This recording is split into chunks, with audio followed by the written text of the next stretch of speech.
It is not always easy to watch, but this is the reality of an epidemic of domestic abuse that takes place in all races, all regions, and all across economic lines in this country. In fact, while you're watching this program, there will be an estimated 250 assaults on women in America. In a nice neighborhood in upstate New York, in a nice house like the ones you know, behind closed doors, a father commands his 13-year-old son to pick up a camera and start recording. Look at me. You play those stupid games with me, I'll knock your teeth out of your face. The father delivers a verbal flogging to the mother in front of their children. You act like a in front of the kids. It will go on for nearly an hour. You little slut. If I see a dog, I won't stop. I won't stop. It is domestic abuse, the kind we hear about but often don't believe. I don't want to see your stupid crooked self. Stupid ass heifer. Susan is 42 years old. They have 3 children. The father, Ulner, directs his 13-year-old son, the cameraman, to get a close-up of their emotionally battered mother. Zoom in. Do you see a tear? No. Not a tear out of that face. Yep, I got that. He indicates he wants the tape to prove that his anger at his wife is justified. What prompts his tirade? Susan asks him if he'd like some lunch. Come over here with this stupid Yeah. and stir it up. No, you didn't leave. You didn't just come ask me about lunch. He even makes his 13-year-old son join him in blaming her. And you enjoy getting that because that's obvious. Yes, you do. Because you know it provokes it. And you do it anyway. You do it anyway. And if you're wondering what kind of woman would endure something like this, if you're certain she's nothing like you, well, take a look at Susan on tape 3 years ago, and look at the woman she really is today. What do you see when you look at her? A woman desperately trying to save whatever she can salvage of her family, desperately trying to please her husband and do whatever it is that he wants her to do. According to a Department of Justice survey, 1 in 4 American women experience domestic violence. For Susan, the story begins when she is 18 years old, the daughter of a black father, a white mother, who falls in love with a 26-year-old guitarist in a popular local band. He is talented, charismatic. His name is Ulner. I would go to see him play on the weekends, and we'd talk on the phone, and we just sort of grew to know each other. Did you say to yourself, I'm happy? Absolutely. They got married. He worked as a musician, she with a health insurance company, and they had their 3 children. We're covering their faces at her request. Everyone looks at you, and I know the first thing they would think is, so beautiful, so intelligent. You must have been able to take care of yourself in any situation. I was shy. I was very green. You know, my world was absolutely inside of the walls of our home. She says at first her husband was just very demanding and controlling, not so different from her own father, whom she described as overbearing. But she says the more she tried to comply with her husband's demands, the more obsessive his control. Did you have friends over for dinner? Never, never. He never wanted friends over. He never wanted men in his house in particular. And your father and stepfather didn't know about this? My husband had cut me off from my father and family for many years. How you gonna say something stupid like that? And you can hear on the videotape how his badgering, his criticism wore her down by twisting her words. When I was watching my son do something, and he said, "Don't look at him like you're interested in what he's doing." And I said, "I think I am interested in what my children do." I think I'm interested in my children. And he turned that into, "I think I'm interested in what my children do." So you can think you care about your children, whatever you want to think you care about. You don't. And then he turned it into, "I think I love my children." All in the same conversation. That phrase turned into something totally different. In that 51-minute tape, Ulner calls Susan stupid 36 times. And just you standing there talking stupid like this, you know, because you used to be on your knees apologizing to you stupid heifer. The rants. Yes, the mental and verbal abuse, just hours. I mean, he would call it a family meeting. And these family meetings were all about what mommy did wrong today. He totally had my children completely on his side, completely brainwashed. Not only could I not believe his behavior, but I couldn't believe my own children's behavior. She says the verbal abuse had gone on for years before the words became fists. She says the first time he hit her, it was because she forgot something he wanted at a nearby grocery store. Her oldest child, her daughter, was 19. He beat me down to the floor. I was crawling on the floor trying to get away.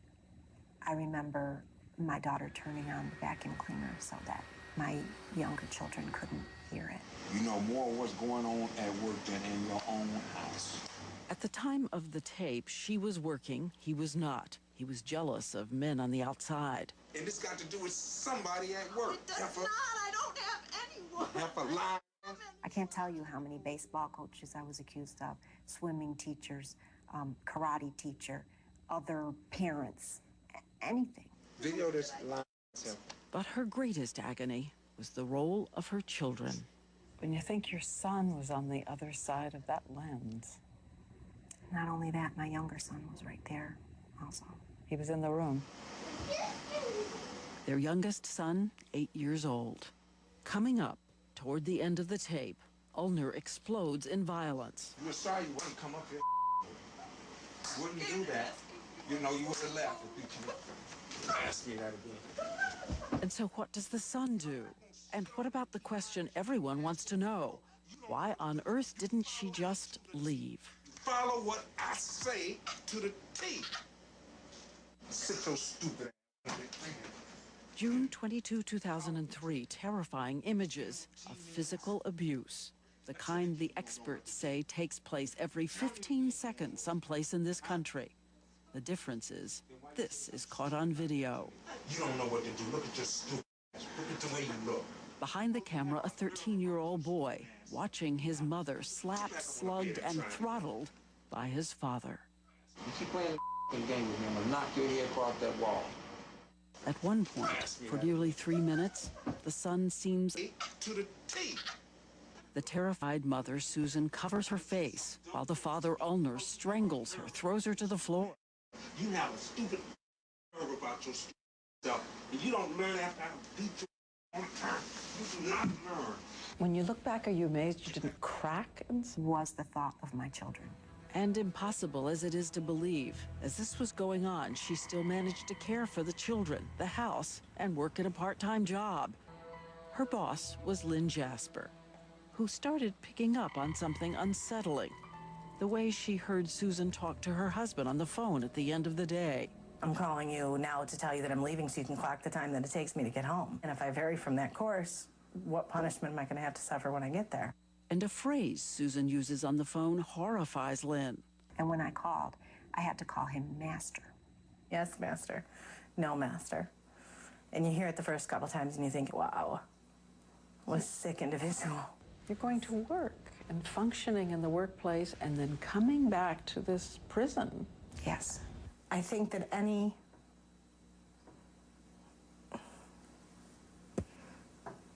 independent, strong-willed woman would be quick to say,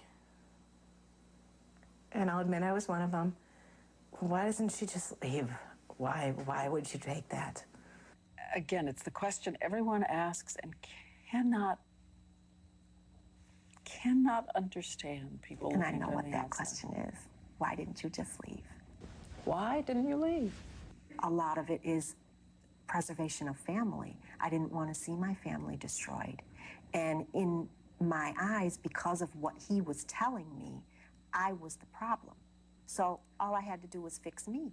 On average, it will take 7 tries for a woman to leave her abuser. The psychological chains as strong as any metal. He had literally, physically and mentally beat me down to nothing. I thought I was not as good as a piece of dirt on his shoe.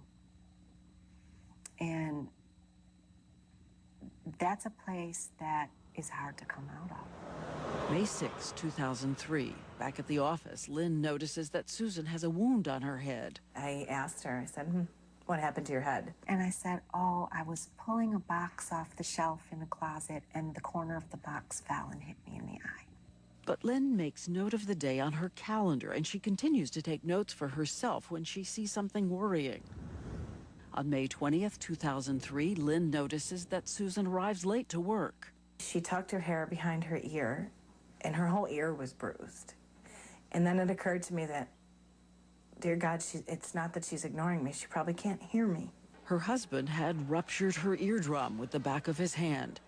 It seems she had broken one of her husband's new rules, forbidding her to hug and kiss her own children. Just 3 days later, another set of bruises, including on the face and back of her hands, recorded by Lynn in her calendar. I came in very, very upset. I couldn't contain it. She started to cry, and we had gone into a room privately, and I'd closed the blinds. And she said, okay, Susan, what's going on? And I need you to know that I'm here for you. She told me a lot of what was going on, but you know what? Not even close to the whole story. And then I begged her not to tell anyone. Begged her. Because I didn't want my husband to get in trouble. So much was happening inside that house. He had kicked her with his sneakers, beat her with a hardcover book, struck her repeatedly with a belt. And finally, Susan became so terrified, she slipped a letter into Lynn's desk drawer. I opened one of the lower drawers of my desk, and there was an envelope in there. It had my name on it. And I remember reading it and just getting physically just sick, like, to the point where it actually made me throw up. The letter was for her children, in case she died. The letter that Susan wrote to her boys was just her whole heart on a piece of paper. And there was no mistaking the fact that she knew that he was not at all beyond killing her.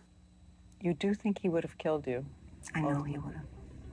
I know he would have. Then, a month later, the videotaped episode of June 22nd that changed everything for Susan. Get your off that floor and sit up, stand up. And when I looked in his eyes, my husband wasn't there anymore. His eyes were empty. You gonna sit up there and tell me you don't know what to do? No, wait a minute, you gonna tell me? Through what would be her long final night at home, Susan planned her escape.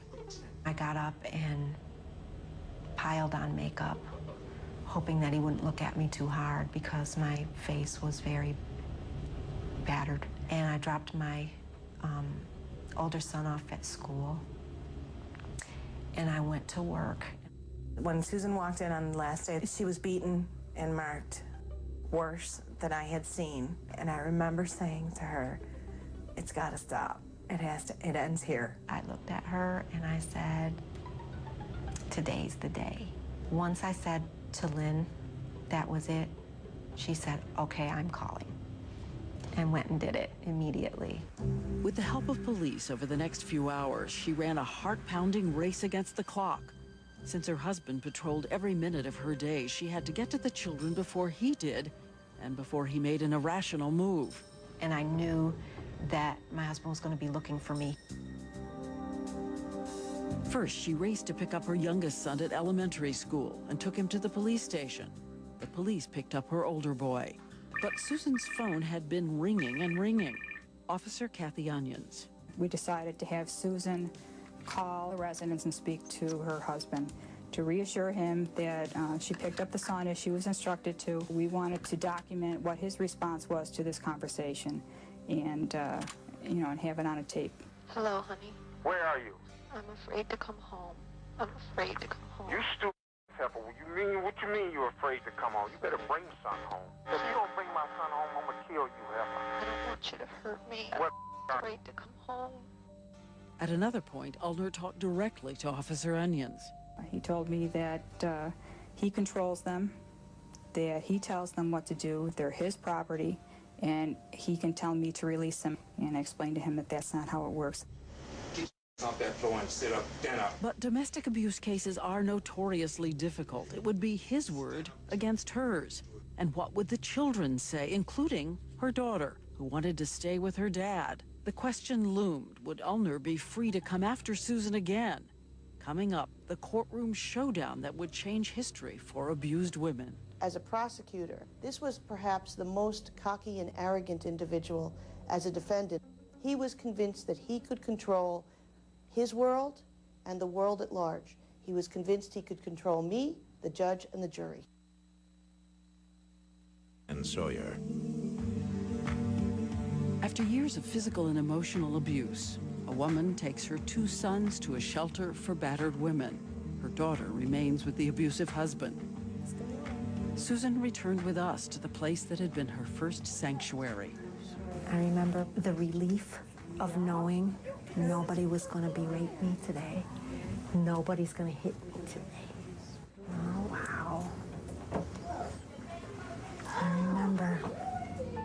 But as we said, domestic abuse is notoriously hard to prosecute. It's his word against hers. But a week after Susan's escape, when police officers were interviewing her, she casually dropped a bombshell. Again, Officer Kathy Onions and Officer Cindy Herberger. Excuse me, did you say a videotape? And she goes, oh, yes. My older son was made to videotape this whole assault. I said, you've got to be kidding me. And I just looked over at Kathy, and my eyes went big, and her eyes went big at me. You don't know what to do. You follow me to the T. You follow what I say to the T. But if you think having that video alone would seal an abuser's fate, you are wrong. What would he be convicted of if there were only that tape? Class A misdemeanor. That's all. Maximum jail time 1 year, which in reality is 9 months. This is inconceivable. When you see it and you say, that's all the law considers this to be a misdemeanor? You don't have serious physical injury. She has bruises, she has bumps. Get your off that floor and sit up. So based on the tape alone, Ulner could have been out in less than a year. And he also insisted that the rest of the time the family had been happy. John O'Donnell was presiding judge in the case. He continued to say that they were the Cosby family. When the prosecution offered Ulner a deal of 4 years to protect the children from a trial, he absolutely rejected that sentence in a heartbeat. Prosecutor Lisa Rodwin. And he said, no one will believe her. The children won't testify against me. I will win. What Ulner apparently did not realize was that his wife had that guardian angel with a calendar. In the end, those notes would help prosecutors charge him with 12 separate vicious assaults against his wife. This was a vital piece of physical evidence for the jury to see that somebody else could verify what happened, that she was hurt, that she saw bruises, and these are the dates. Susan's children are called to testify. Her eldest son is still a reluctant witness, but he does tell the jury that his father whipped his mother with a belt. And the younger son, the little one. For him to talk about Dad hitting Mom was emotionally wrenching. He started sobbing uncontrollably on the stand. But the eldest, the daughter, will stand by her father and testify that she never witnessed a single incident of abuse. In the end, Ulner is found guilty on all counts.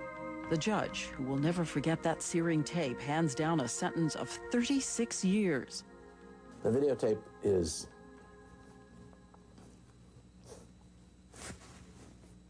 it's terrible. And as you can see, it still gets to me.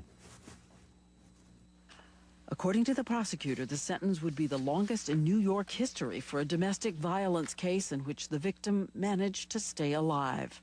People say you get murder convictions that don't have that kind of sentence. What the judge said at sentencing was, you have destroyed this family as much, if not more, than if you had committed a murder. It was an unusual case, and it required some unusual punishment. So 36 years is...